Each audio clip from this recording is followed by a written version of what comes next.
Welcome again to another Curator's Chat. I'm Jason French, Curator of Collections at Behringer-Crawford Museum.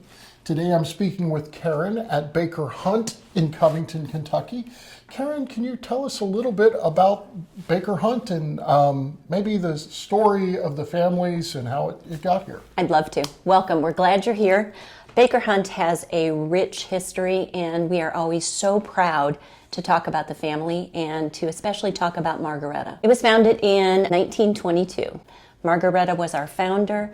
She was a wonderful, civic-minded, forward-thinking woman who, when she lost quite a bit of her family, she decided that she wasn't going to bow under the drama and the stress, that she was going to open her heart and her home to Baker Hunt and all the people in the community, and we're proud to share that story.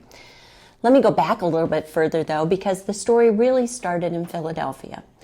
Margaretta's dad decided that he wanted to venture out and start a new business. He didn't know where, so he got on a steamboat and he went through the Erie Canal and into the Ohio River and so on and stopped in Cincinnati. He liked what he saw, but he wasn't done yet, so he kept moving down the river, stopping in various places, including St. Louis, and that's about where he ended, because anything beyond that was the frontier, and he wasn't ready to go to the frontier. So he headed back on the boat and said, I'm going to stay in Cincinnati. And he and his best friend actually started a lighting company in Cincinnati on 4th Street, and I don't know if you remember a store by the name of Getting Jenny. Yeah. We believe that his storefront was where Getting Jenny ended up being. So we think that's where it was, yes. So they started a lighting company, and he went back to Philadelphia, and he found a lovely widow that he fell in love with, and he brought she and her daughter back to Cincinnati to live here. They settled in on the Cincinnati side of the river. They had 2 kids. They had William, and then they had our founder, Margaretta. And William got hurt in a construction accident, and the doctor said, you know what, you're going to have to move to the country. So guess where they moved? Right here to Covington. And that's how they settled in this house. And the house is very interesting itself. I call it a 2.5-story house. I don't know what other people would call it. But the first part of the house was actually almost 3 stories, and they had quarters for the help on the 3rd floor. And then as the family grew, they added on. And then when Margaretta married, they added on a surgery for her husband, who was a doctor. And so that's how this particular house grew and how the family grew.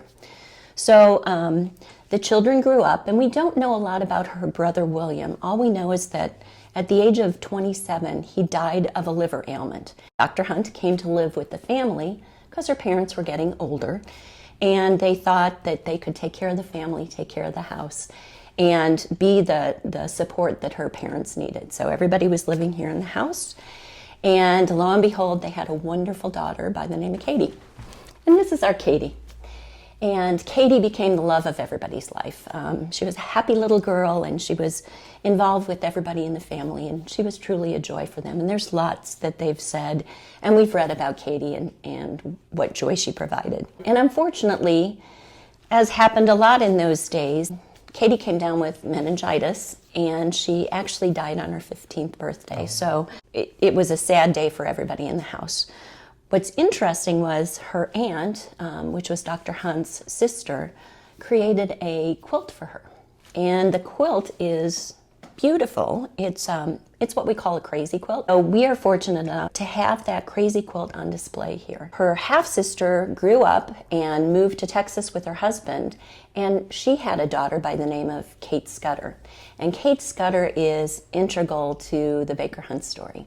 Because when Margaretta lost most of the family, Kate, who was living basically just next door, sold her house to the Covington Arts Club and moved in with Margaretta. And the 2 of them were forces to be reckoned with. And what I like about both these women is they were both artists. They were wood carvers, and we have some of the items that they've carved. But even before they set aside the foundation, they actually brought kids and families in for picnics and parties and pageants and plays and programs and concerts and art.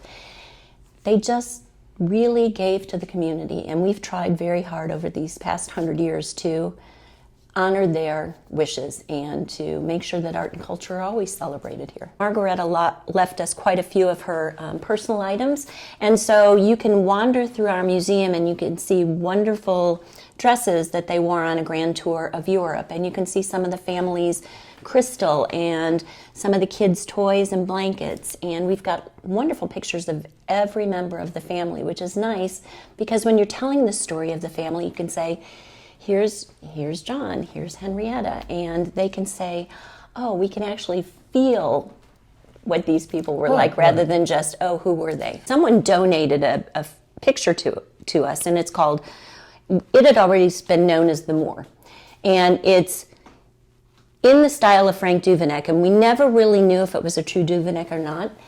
Then we had a gentleman come through and he said, actually, that picture is of a Sudanese woman that he painted in one of his classrooms. And it was a classroom that Dixie Selden had been in with him. And so they were all painting this. And the reason he didn't sign it is that it wasn't one of his original works. It was something he was teaching students how to paint. And so it was just sort of a practice piece. So we've got some more provenance now on that shows that it was actually Duveneck that painted it. So we're very excited about that. That's cool. Thank you, folks, for watching this Curator's Chat. I hope you've liked it and subscribed to it, and we'll see you in our next chat.